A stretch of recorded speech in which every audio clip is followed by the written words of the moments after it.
Les instruments qu'il faudrait favoriser, c'est d'abord de construire des espaces culturels où on parle de la culture africaine.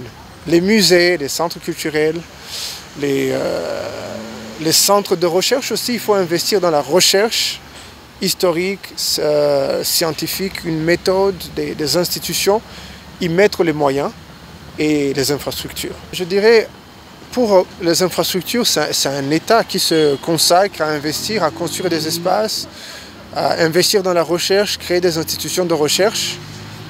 Si on parle du Burundi et du Rwanda, les deux pays où on opère, on a deux trajectoires différentes. Il y a quelques décennies, le Burundi avait beaucoup investi dans ces espaces. C'est pour ça qu'on avait eu une radio-télévision nationale, où il y avait une grande présence, on avait le Ballet national, on avait le Palais des Arts, on avait tous ces programmes, mais avec le temps et les différentes crises politiques, tout ça s'est énormément détérioré. Tandis que par exemple dans un pays comme le Rwanda, la valorisation nationale a pris beaucoup d'ampleur, même si ce n'est pas un parcours parfait, parce que la plupart de la valorisation s'est basée sur des campagnes contre une maladie, les explications d'un objectif.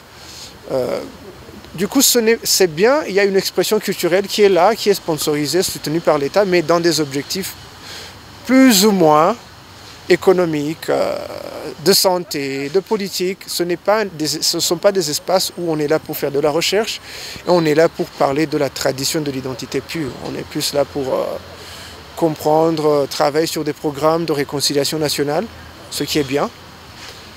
Et il faudrait évoluer avec la même dynamique. Donc, le Rwanda qui investit, qui grandit dans ça, qui continue, le Burundi qui a laissé tomber ses programmes, c'est triste parce que quand les gens ne connaissent plus, ne savent plus ce qui se passe, qui sont leurs traditions, ils se perdent. Et on a des crises politiques répétitives qu'on a depuis plusieurs années. On pense tout le temps que ça va se calmer, mais il y a une nouvelle crise. Et c'est juste ça. Tu passes dans les rues, les jeunes ne connaissent pas qui est qui, d'où vient la langue, d'où viennent les provinces. Et tout le monde peut bricoler, tout le monde peut improviser des histoires. Et on le voit maintenant. Si tu vois sur les plateaux,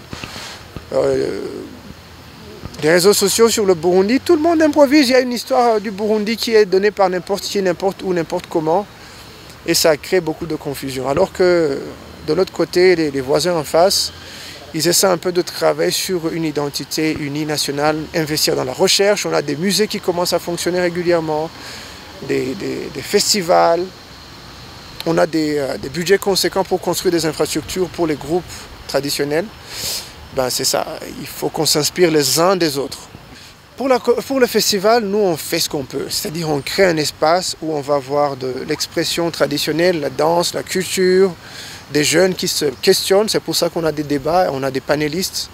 Et l'objectif, c'est de pouvoir créer un espace parmi d'autres pour que les gens en prennent un peu plus sur l'Afrique, sur le panafricanisme, sur nos besoins, sur nos cultures, sur notre langue, sur les petits pas qu'on peut faire entre nous, tu vois.